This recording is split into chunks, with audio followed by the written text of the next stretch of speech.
चलो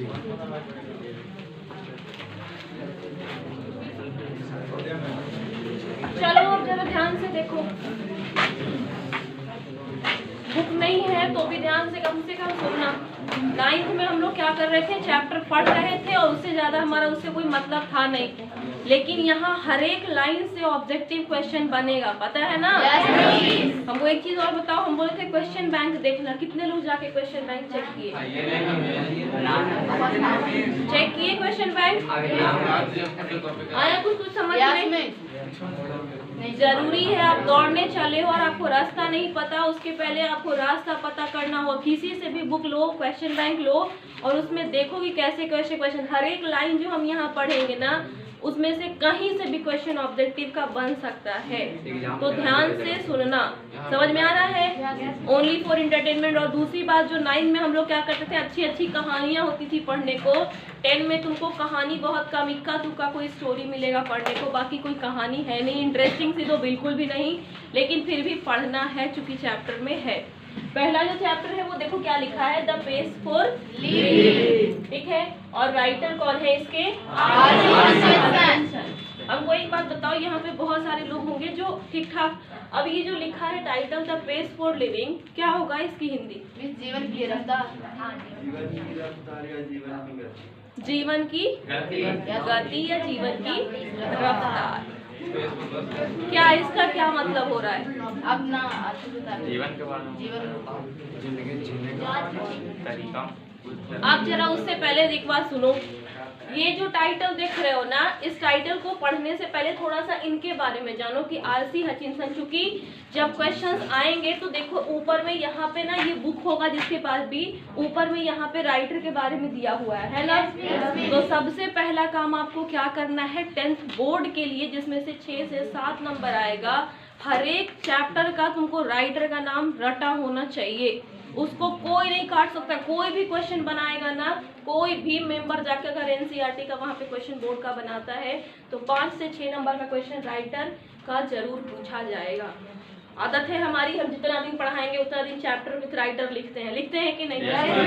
ध्यान रहेगा तो याद तो जरूर हो जाएगा कि कौन से राइटर हैं। साथ ही साथ ये जो राइटर हैं कहाँ के हैं, इनका जन्म कब हुआ, जो भी चीजें बुक में दी हुई हैं सारी चीजें आपसे पूछी जाएंगी और आपको जवाब देना है। तो ध्यान से सुनो कि आखिर है क्या। इसको जानने से पहले जरा आरसी हचिंसन के बारे में सुनो। ये बेचारे जो है ना, एक ऐसे मनुष्य हैं जो बहुत ज्यादा परेशान है। किस बात से? तो दुनिया की तेज रफ्तार से। दुनिया इतना फास्ट चलता है ना, अब इसमें से मान लो कि कुछ ऐसे भी बच्चे होंगे जिनको हमारा चीज बाउंस कर जाता होगा, मतलब हम बोल तो देते होंगे लेकिन वो पीछे ही रह जाता है। किसी के साथ भी हो सकता है, वो चीज हो सकता है।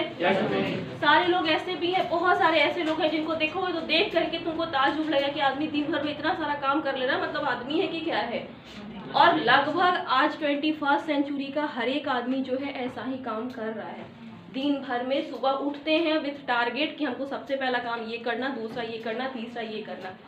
पहले के लोग जो थे वो कड़ी मेहनत तो करते थे, लेकिन हमारे जैसा उनका स्पीड नहीं होता था।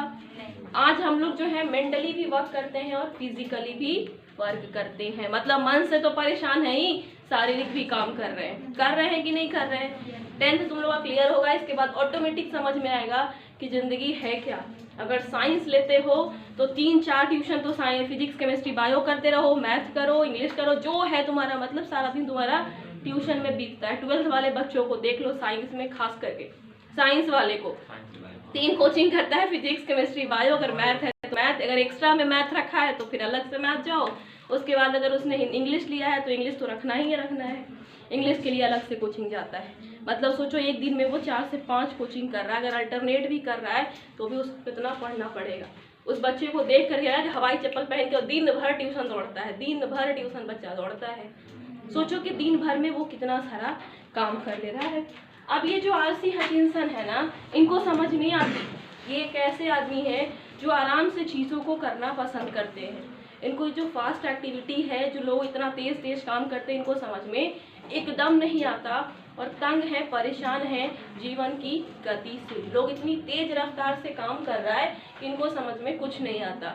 बेचारे अगर सिनेमा हॉल में मूवी देखने जाते हैं तो कहीं ना कहीं पीछे वाला जो सीन चलते रहता है उसी के बारे में सोचते रह जाते हैं, तब तक आगे 3 4 5 सीन जो है वो बढ़ जाता है। फिर अपनी वाइफ की तरफ मुड़ते हैं और बोलते हैं कैसे जरा बताओ पहले सीन में क्या हो रहा था। उनकी वाइफ जो है पूरा का पूरा स्टोरी बता देती है, मतलब आगे का भी। हम लोग देखते हो तो लगा लेते हो ना, अभी देखो ऐसा हो रहा है ना, आगे ऐसा होगा, ये हम लोग कर देते हैं। लेकिन वो बेचारा जो है आगे तो छोड़ दो, पीछे वाला ही उसका छूट जाता है। किसके बारे में बात हो रही है? तंग हो गया है अपने जीवन के, मतलब जो भी जीवन इसने देखा और उससे परेशान होकर के वो एक चैप्टर लिख रहा है, द पेस फॉर लिविंग, यानी जीवन जीने की रफ्तार। इतना तेज गति है, इतना लोगों का तेज है, लोग इतना फास्ट काम कर रहे हैं, इसको समझ में कुछ नहीं आता। ये अपने आप को कहीं ना कहीं स्लो थिंकर मानता है। स्लो थिंकर मतलब धीमी गति से सोचने वाला व्यक्ति। कहता है कि किसी भी एग्जाम में अगर हमको बैठा लो, किसी भी कोई भी टेस्ट मेरे से दिलवा लो, तो उस एग्जाम में, उस टेस्ट में सबसे कम मार्क्स हमारा आएगा। क्यों? क्योंकि हम तेज सोच नहीं पाते। और एग्जामिनेशन जो होता है उसमें टाइमिंग दिया जाता है 1.5 घंटे का, 2 घंटे का, 2.5 घंटे का एग्जाम पेपर होता है। टाइम क्यों लिमिटेड होता है? समझ में आता है कि तुमको उतना क्वेश्चन उतने ही देर में कर लेना है, यही होता है ना। अगर टाइम ना रहे और एक क्वेश्चन दे दे, बोलो जो लो जी जितना दिन में तुमसे बन जाए बना के लाके हमको दे देना। महीनों लगा देगा, महीनों लगेगा, 2 महीना में हो सकता है, साल लगा दे, उसको नहीं। हमारे साथ क्या, क्वेश्चंस भी लिमिटेड और टाइम भी लिमिटेड, दोनों चीजें। आपको अपना स्पीड भी याद रखना। इसीलिए कहा जाता है कि एग्जाम में हर बच्चा जिसका मार्क्स अच्छा नहीं आता है, कोई जरूरी नहीं है कि वो बच्चा पढ़ने वाला अच्छा ना हो।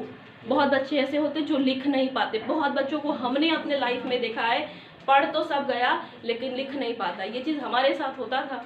हम जब भी कंप्यूटर के एग्जाम में बैठते थे तो आता सब कुछ था, लेकिन जैसे स्टेप लिखने की बारी आती थी मेरा सब बाउंस, और हमेशा 10 नंबर, 11 नंबर, 12 नंबर, कंप्यूटर की बात बता रहे। फिर धीरे धीरे एक्सपीरियंस जा करके सही हो गया। ये कंप्यूटर की सिर्फ हम बात बता रहे हैं। अब चलो आओ यहाँ पे देखते हैं। तो यहाँ पे सबसे पहले आरसी हचिंसन के बारे में कुछ चीजें दी हुई हैं जिसको पढ़ना। अगर बुक है तो हम ऊपर से शुरू करेंगे, यानी यहाँ से शुरू कर रहे हैं, स्टोरी से नहीं, इसके ऊपर से। अगर बुक है तो उसको देखो क्या कहा जा रहा है। फर्स्ट लाइन है, RC Hutchinson a British novelist. क्या कहा जा रहा है? आरसी हचिंसन एक कैसे नॉवेलिस्ट है? British novelist. नॉवेलिस्ट का मतलब हम पहले भी बताए होंगे, क्या होता है? नोबेल पुरस्कार, उपन्यास। उपन्यास है नोबेल मतलब उपन्यास। नोबेल मतलब उपन्यास।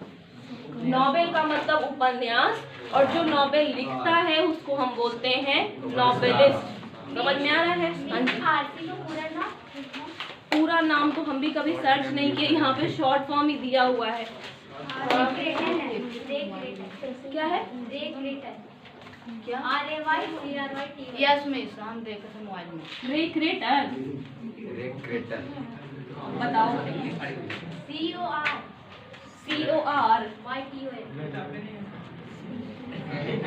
YTO ये बोल रहे हो? पता नहीं, हम भी आज तक क्या बोल, चैप्टर यही था, राइटर इन्हीं के बारे में है, हो सके दूसरा नहीं हो। चलो देखो, हाँ दूसरा ठीक बता दी तो रेक्रेटर है आरसी हचिंसन। कहाँ थे हम लोग? आरसी हचिंसन पे। कहा जा रहा है RC Hutchinson is a British novelist. Novelist क्या, नॉवेल क्या होता है? नॉवेल हिंदी में हम लोग बोलते हैं उपन्यास, ठीक है। और नॉवेल पढ़ना अगर कोई भी लिटरेचर का स्टूडेंट है, और ख़ास करके मतलब जो थोड़ा सा इंटरेस्टेड है, उसको पढ़ना चाहिए। अब नॉवेल का सिलेक्शन कैसे करते हो तुम? अच्छा करते हो, बुरा करते हो, नहीं हमको बता, लेकिन CBSE बोर्ड में 9th में एक नॉवेल है, क्या नाम है जी उसका? पढ़े हो लोग? पढ़े, देखो ध्यान में भी। 9th में एक CBSE बोर्ड में है नॉवेल, लेकिन बिहार बोर्ड में कोई नॉवेल दिया हुआ नहीं है। अब नॉवेल क्या होता है? तो कहानी की तरह ही एक नॉवेल उपन्यास होता है, जिसको पढ़ोगे तो एकदम ऐसा लगेगा कि तुम्हारे आंखों के सामने सारा का सारा चीज़ जो है वो पूरा बहुत ही गहरे तरीके से उसको लिखा जाता है, और ऐसा लगेगा कि जैसे आप पढ़ रहे हो तो सारे कैरेक्टर्स जो है वो आपके सामने घूम रहे। अगर किसी को लत लगी ना उपन्यास पढ़ने की, तो वो बाहरी दुनिया तक को भूल जाता है। ठीक है। तो इस बात को बस डिसीजन लेना होता है कि आप सही नॉवेल पढ़ रहे हो कि गलत। अगर सही पढ़ रहे हो तो एग्जैक्टली तुम्हारे पास शब्दों का भंडार हो जाएगा, लेकिन अगर गलत उपन्यास तुमने चुना तो फिर आपका जो भी है अपने अनुसार से। तो ध्यान रखना है, अगर कोई नॉवेल मिलेगा तुम लोगों को, आगे जाओगे ना तो जरूर कहीं ना कहीं कोई ना कोई नॉवेल मिल ही जाएगा। और हमको लग रहा है कि 12th में भी नॉवेल है डेविड कॉपरफील्ड करके। तो यहाँ पे आर.सी. हचिंसन जो है कैसे नॉवेलिस्ट हैं? ब्रिटिश नॉवेलिस्ट हैं। आगे कहा जा रहा है activist and exceptional flair of touching the sensitive issue of the contemporary society. इनका काम है ये ऐसे इशू को, ऐसे मुद्दाओं को उठाते हैं जो कहीं ना कहीं समाज में क्या कर रहा है, with all it's contradiction and paradox. Contradiction का मतलब, कॉन्ट्राडिक्ट का मतलब होता है विवाद, कॉन्ट्राडिक्ट का मतलब विवाद, यानी जितने विवादित मुद्दे हैं या जितने पैराडॉक्स है, मतलब कट्टरपंथी लोगों की विचारधाराएं हैं, इस तरह की चीजों को कौन लिखते थे? आर.सी. हचिंसन। मतलब सीधा सीधा मुद्दा को ये लिखा नहीं करते थे। जो भी इनका मुद्दा होता था एकदम विवादों से भरा हुआ होता था। जैसे मान लो कि अगर अभी हम यहाँ पे डिबेट करवा दें कि चलो जी कौन सा स्पीड जो है वो सही है, फास्ट काम करना या स्लो काम करना, तो जो स्लो वाला कुछ लोग ऐसा भी होगा जो स्लो बोलेगा, कुछ फास्ट वाला जो होगा वो फास्ट बोलेगा ना अपने तरीके से। तो ये जो आर.सी. हचिंसन है हमेशा ऐसे मुद्दों को उठाते थे। अच्छा एक बात बताओ, हम ब्लूटूथ नहीं ना लगाए हैं? हो जाएगा, आवाज कम होगा, कनेक्ट कर लीजिए। अब डायरेक्टर ला के घूम रहे हैं। छोड़ दो।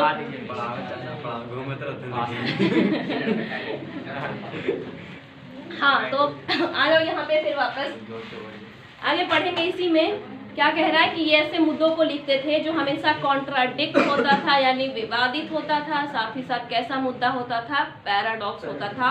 वहाँ पे अगर पेंसिल रखना जरूर से, जिसको अंडरलाइन करने बोले उसको अंडरलाइन करो, जिसकी हिंदी लिखने बोले उसकी हिंदी लिखो। आज है पेंसिल? काम सीरियसली शुरू करो। आज तो ठीक चल गया लेकिन कल से काम शुरू करो। In the pace for living, आगे क्या कहता है वो सुनो। In the pace for living R C. Hutchinson captures the agony of modern man.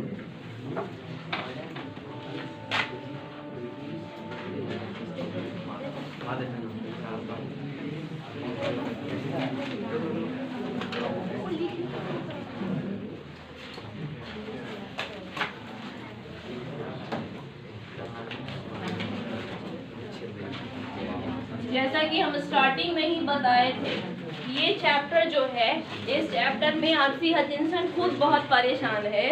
वही चीज यहाँ पे लिखा है कि इन दिस चैप्टर, इस चैप्टर में ही कैप्चर्स, उन्होंने कैप्चर किया है the agony of modern man, आधुनिक व्यक्ति की परिस्थितियों को, यानी आज का जो इंसान है वो कैसा हो गया है। लास्ट में वो कंपेयर भी करते हैं कि देखो पहले के जो लोग थे वो कैसे थे और आज वाला जो लोग है वो कैसा हो गया है। तो यहाँ पे यही चीज़ है कि आर.सी. हचिंसन जो है वो क्या कर रहे हैं, स्थिति परिस्थिति को, आज का जो युवक है, आज का जो युवा है, आज के जो लोग हैं उनकी स्थिति को वो क्या कर रहा है, कैप्चर कर रहा है। आगे क्या है, he brings out how the fast movement of life, things and object hurts the normal rhythm and adjust under pressure on men, women and children। अब ये चीज़ क्या है, आगे क्या कहते हैं कि वो निकालना, वो दिखाना चाहते हैं कि आज का जो तेज गति है उससे मनुष्य हो, आदमी हो, औरत हो या बच्चे, हर लोग जो है वो कहीं ना कहीं प्रेशर में यानी तनाव में जी रहा है। फास्ट काम तो हम करते हैं लेकिन अगले काम का तनाव हमारे पास तुरंत होता है ना। आपके घर में अगर छोटा सा बच्चा होगा ना, हम अपने गली में एक लड़की को एकदम छोटी सी है, वो पढ़ती है DPS में, एकदम छोटी सी, और बैग उसका देखोगे ना, बस वहाँ से बस से उतरती है और वहाँ तक उसको, मतलब इतना भारी उसका बैग, जो बच्चा क्या। और उसके बाद कल वो हमको मिली तो क्या बोल रही है पता है, हमारा ना ऐसे